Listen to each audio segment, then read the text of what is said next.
Estimados hermanos, hermanas, muy buenas tardes. Que Dios les esté bendiciendo en sus vidas, en cada una de sus actividades. En este momento, o en esta tarde, vamos a reflexionar acerca del capítulo 12 del libro de los Hechos, específicamente el versículo 24.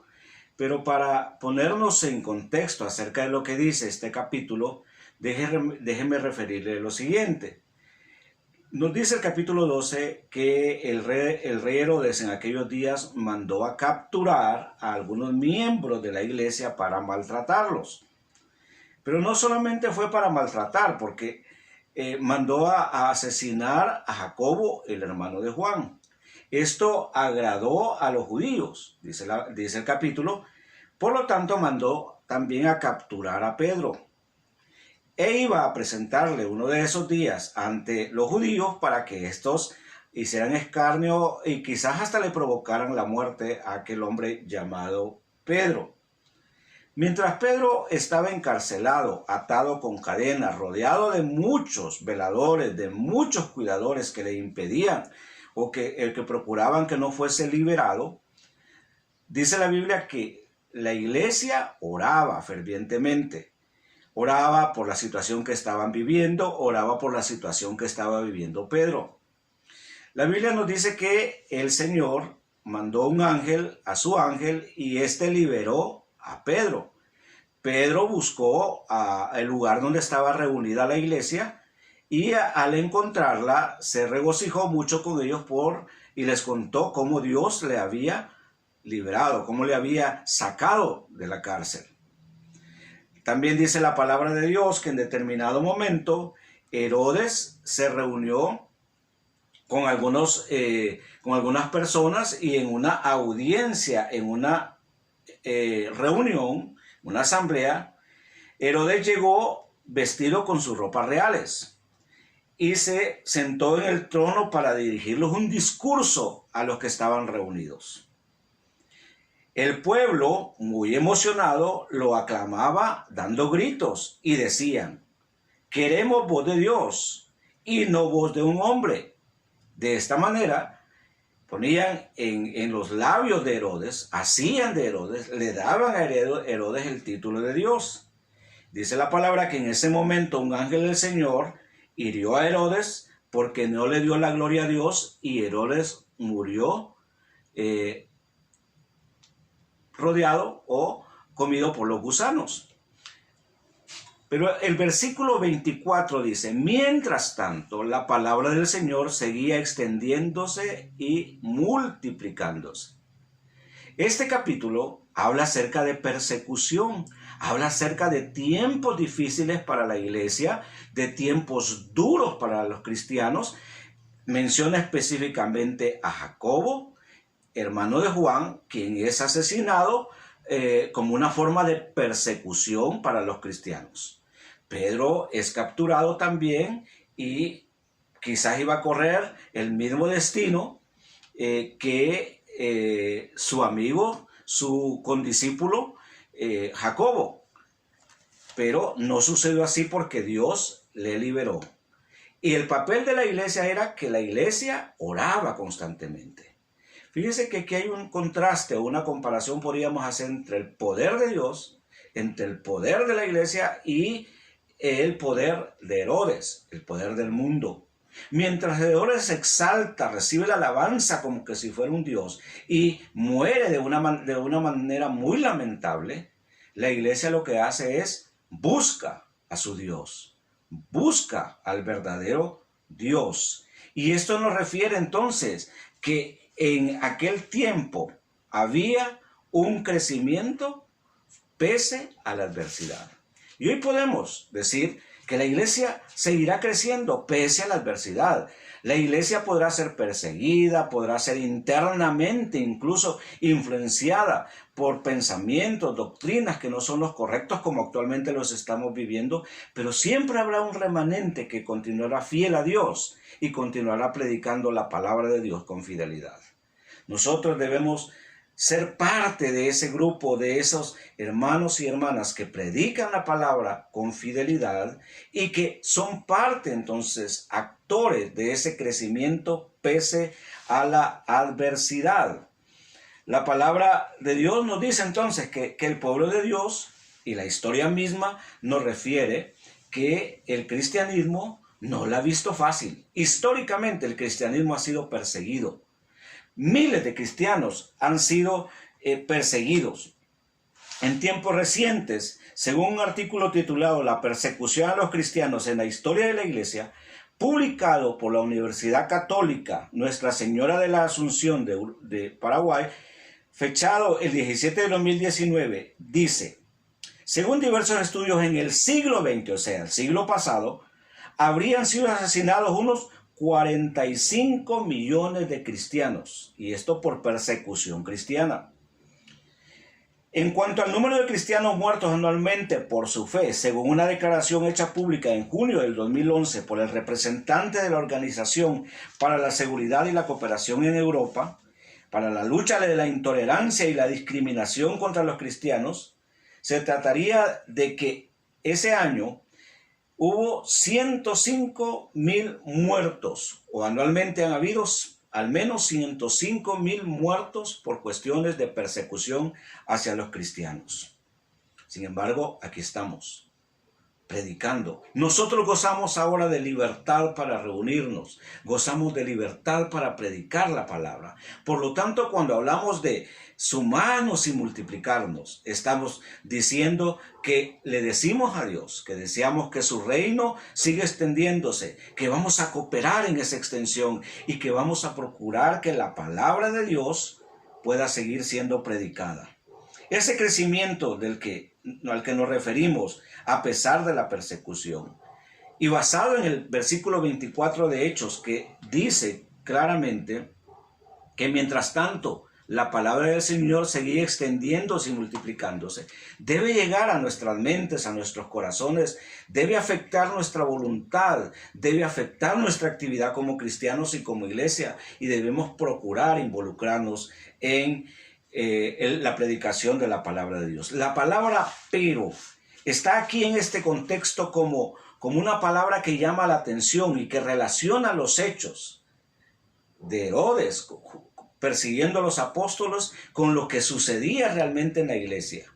Mientras Jacobo era muerto, mientras Pedro era encarcelado, mientras algunos cristianos de la iglesia eran apresados, torturados, maltratados, como dice el texto, dice la palabra de Dios, pero esa palabra pero indica que sucedió algo en la iglesia contrario a lo que debía suceder.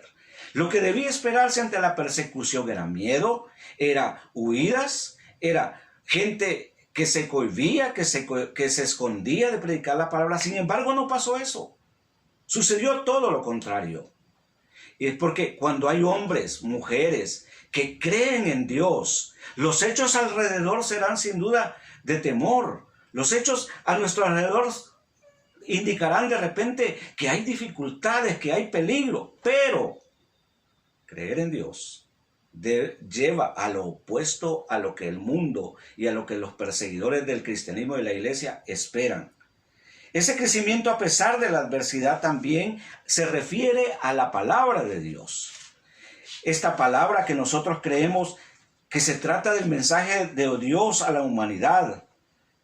Palabra que se compara a una lámpara que tiene luz.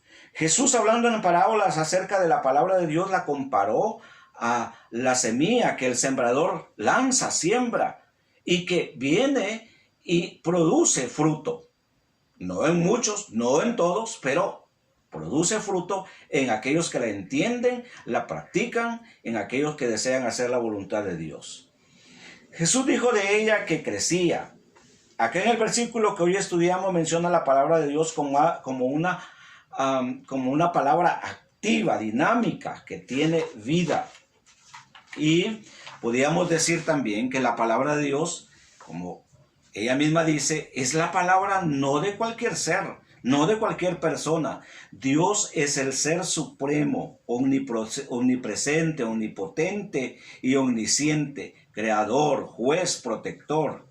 Y Él se ha revelado de una manera muy especial en Jesucristo. Y cuando los discípulos predicaban a Jesucristo, lo hacían con valor, lo hacían con propiedad, con conocimiento, lo hacían con firmeza, con gallardía. Y es algo que nosotros debemos pensar acerca de la palabra de Dios. La misma palabra de Dios dice que ésta llevará fruto, que ésta no volverá vacía, que Dios la respalda, que el Espíritu Santo está ahí para convencer a través de nuestro trabajo, a través de nuestra actividad, cuando damos esa palabra a quienes la necesitan. Dice la palabra misma también, hablando de ese crecimiento, a pesar de la adversidad, que esta palabra crecía y se multiplicaba. Crecía debe entenderse como que aumentaba su influencia entre las personas que ya la habían creído. Los discípulos cada vez creían más en esa palabra. Aumentaba su fe en Dios y en su palabra. Pero no se quedaba solamente en ese conocimiento y en esa creencia. No, al contrario.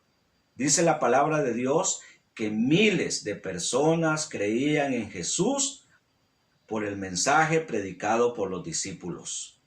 Y creían porque notaban convicción en ellos. Creían muchos, miles, porque se daban cuenta que el mensaje que estaban escuchando era un mensaje que provenía de Dios mismo. La palabra multiplicaba indica que otros eran ganados, otros venían y se añadían a la iglesia por el trabajo de la iglesia misma. En otras palabras, fácil es recordar este corto versículo, pero la palabra de Dios crecía y se multiplicaba. Todos creo que hemos escuchado acerca de la situación que está pasando Ucrania, una situación lamentable. Cristianos y no cristianos están siendo afectados por esa cruel guerra. Cristianos y no cristianos, muchos de ellos tienen que salir del país por su familia, para protegerse. Pero también es notorio en algunos sitios, en algunos noticieros cristianos, que muchos líderes, muchos pastores han decidido quedarse en las ciudades más atacadas, porque algunos miembros de las iglesias, especialmente gente mayor, no ha podido salir o no quiere salir de su casa. Y ellos, esos pastores, muchos cristianos están ahí y están sirviendo. Los miembros de la iglesia están sirviendo a los demás. Son sitios de refugio, almacenan comida, almacenan ropa para repartir a los que necesitan. Y en la frontera, en otros países donde se están refugiando cristianos y no cristianos, se disponen a servir a aquellos que lo necesitan. En fecha reciente, 10 seminarios protestantes regionales, entre ellos el seminario de Kiev y el seminario teológico de Kiev y el seminario evangélico reformado de Ucrania, en una proclamación conjunta dijeron: proclamamos el poder real e ilimitado de Dios sobre todos los países y continentes. Esto basado en el Salmo 24:1. Así como sobre todos los reyes y gobernantes, según Proverbios 21:1. Por tanto, nada en toda la creación puede interferir en el cumplimiento de la buena y perfecta voluntad de Dios. Nosotros, dijeron, junto con los primeros cristianos, afirmamos que Jesús es el Señor y no el César. Esa convicción. Jesús sigue siendo el Señor pese a la adversidad, pese a la guerra, pese a que alrededor hay muerte, hay desastre, hay tragedia. Esa convicción de estos cristianos al declarar Jesús es el Señor debe contagiarnos a nosotros que vivimos en relativa paz en este país para continuar predicando y siendo parte de lo que la palabra de Dios dice, que ésta crecía y se multiplicaba. Padre, en el nombre de Jesús, oramos por esos hombres y mujeres, por esos creyentes en ti, por esos nuestros hermanos de Ucrania y de Rusia, que te claman a ti para que llegue la paz a esa región. Padre, fortaléceles, guía a los líderes, guía a la iglesia para que juegue el papel que tú quieres que realice en esta situación.